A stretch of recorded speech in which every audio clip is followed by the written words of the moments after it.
So I just spent the past 30 minutes, which I feel like is a waste of my afternoon, going through and watching TikTok videos on the subject of personal branding. I was curious, and there's a good reason why I usually don't delve in and watch other creators or other people's content when it comes to my profession, because it creates this rift of who is right and who is wrong. Now, I'm recording this video to break down some misconceptions that people have about personal branding, and I feel like really, guys, in order for you guys to watch this video, I need to hold up my microphone and speak into it, because that's what everybody's doing now. And everybody's getting on a podcast so they can regurgitate the same information, and they're afraid of telling you what you actually need to hear to get the maximal results with what you're doing. So let me just start off by treating this almost like a consultation with a client that I would go down. Now, at Mashman Consulting Group, my business, we have 4 main pillars that we stand on. It's education, mindset, branding, and marketing. In order to have a successful personal brand, you need to go through and understand, number 1, what is personal branding? Number 2 is the mindset you need in order to achieve a successful personal brand. Number 3 is, what do you want to be known as? Who do you want to be known for? And then number 4 is marketing, which is how do we get you there? Those are the biggest things, and they cover all of the bases. Now, one of the biggest issues looking at what everybody's doing and saying is that your digital footprint is your personal brand, that the social media profiles you create is your personal brand, and they're so wrong. Your social media is a part of your personal brand, but you need to realize that. Let me just name off a few, and I talk about this in my manifesto that I published, and I'm working on the 2nd edition. Jesus Christ, the Prophet Muhammad, Adolf Hitler, Barack Obama, King Tut or Pharaoh Tut, Cleopatra. Let me think about Abraham Lincoln, Joe Biden, Donald Trump. Every single person I just listed off is known for something, good or bad. They have a personal brand. They have been dead in some cases for thousands of years, yet I'm still mentioning them. Genghis Khan, Moses, Noah, Adam and Eve. It doesn't matter that they're not on social media.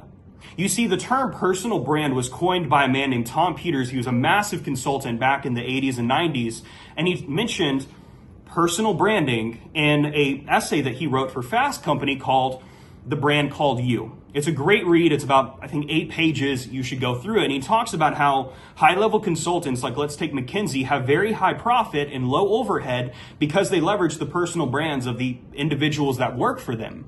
He mentions that the CEO is in front of Nike, right? So you have Nike, which is the company brand, and then you have the CEO of Nike, or thinking about a term that everybody would know, or an example everybody would know, you have Mark Zuckerberg and Facebook. Over the past couple of years, Mark Zuckerberg has leveraged his personal brand to go from that nerd behind Facebook and Meta to becoming this cool dude who's going on mega yachts with his family and his dad for Father's Day, and practicing jujitsu and going on interviews and all these different things, because he understands he can leverage his personal brand to get a specific result for his company.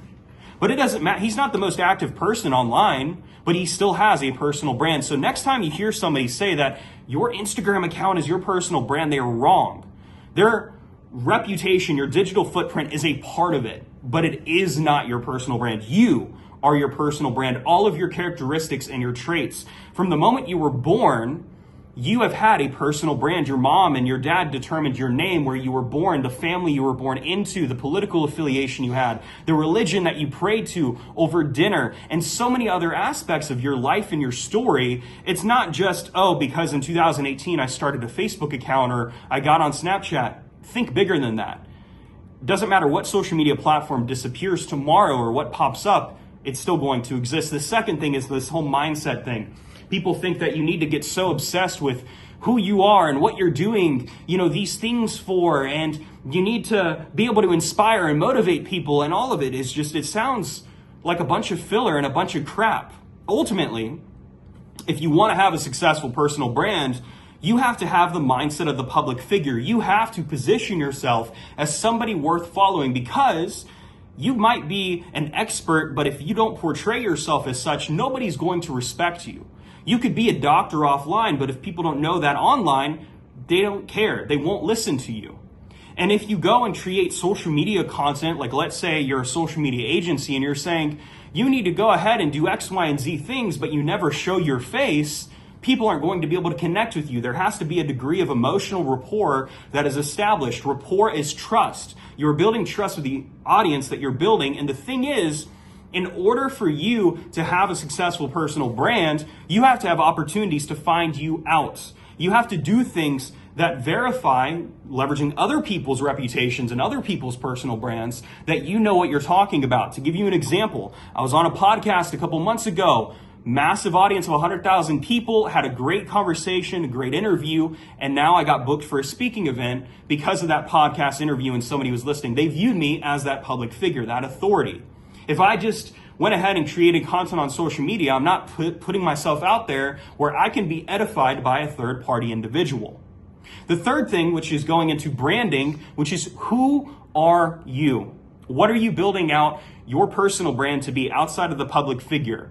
Are you the Da Vinci man who is, great at a bunch of things? You're a businessman, a speaker, a podcaster, an investor, somebody who is a genuine public figure? Are you an authority in X, Y, and Z space? Are you a blue collar guru like Mike Rowe? Right? If you think about dirty jobs, are you building your personal brand out to be a politician? And you have to realize too, that people want to tell you to be so professional online and to talk about your story and your identity and be authentic. Well, here's the thing.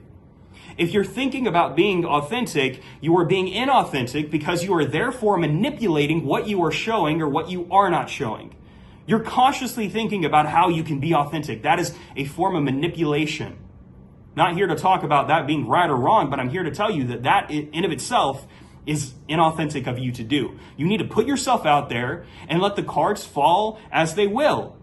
You might not talk about everything that you have in private conversations, but if you're going and for example, everybody knows that I love coffee. I'm talking about coffee at times. I'm not having tea in my office space. I'm having coffee when people come over here. They know that I might be a huge Lord of the Rings fan, or the music taste that I have that I post on my stories on Instagram would make you think that I either have mental issues or that I'm some trap star out of Atlanta. Whatever. All of these things contribute to my personal brand, good or bad. I think about Andy Frisella from the MFCEO Project or Real AF, and his intro is Young Dolph, and he loves cars, and he has multiple dogs, and he's had kids books, and he has First Form, and I could go on to list off every single thing about his personal brand, which establishes rapport. All of these talking points and aspects of you are things that you could create content on that connects you with the other person. Now, here's the thing. The word and the phrase personal brand, I want you to draw a line down the middle. You have personal here, you have brand here. Personal is who you are as the person, and brand is who you are as the professional. This is when you could talk about career. This is where you could talk about making money. Now, everybody effectively builds out their personal brand for three reasons. One of three.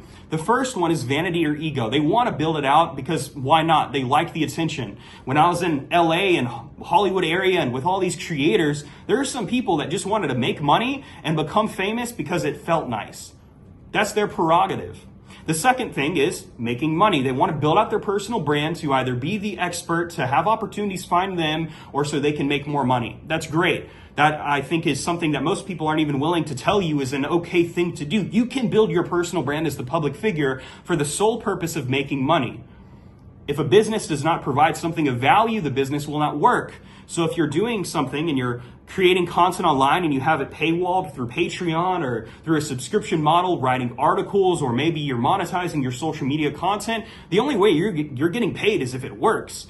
If nobody's watching you, then you're not getting paid, right? And so let's just fall and have the invisible hand of capitalism fall into grace here.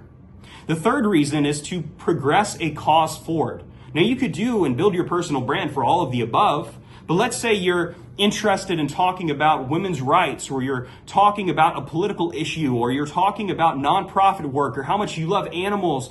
Can you really successfully get in front of a lot of people and change the narrative? People don't know you.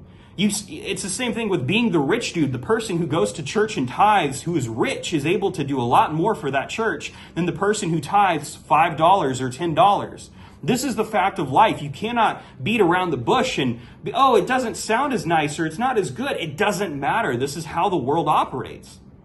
And then the final thing is marketing, which is how do we actually get you there, which is an aspect of everything that I just mentioned, and taking these action steps that boost your credibility, establish rapport, get you in front of more eyes and more eyeballs, and it all encompasses this macro view. If you were to go out and think about, what skyline your city has, these all contribute to your personal brand.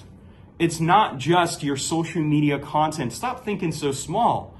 I could get off of Instagram today. I could disappear from the internet, and I could still go to my local chamber of commerce and shake hands with every single person and every single business leader on a local level and still have my personal brand. My mom will still have her son. My grandparents will still have their grandchild.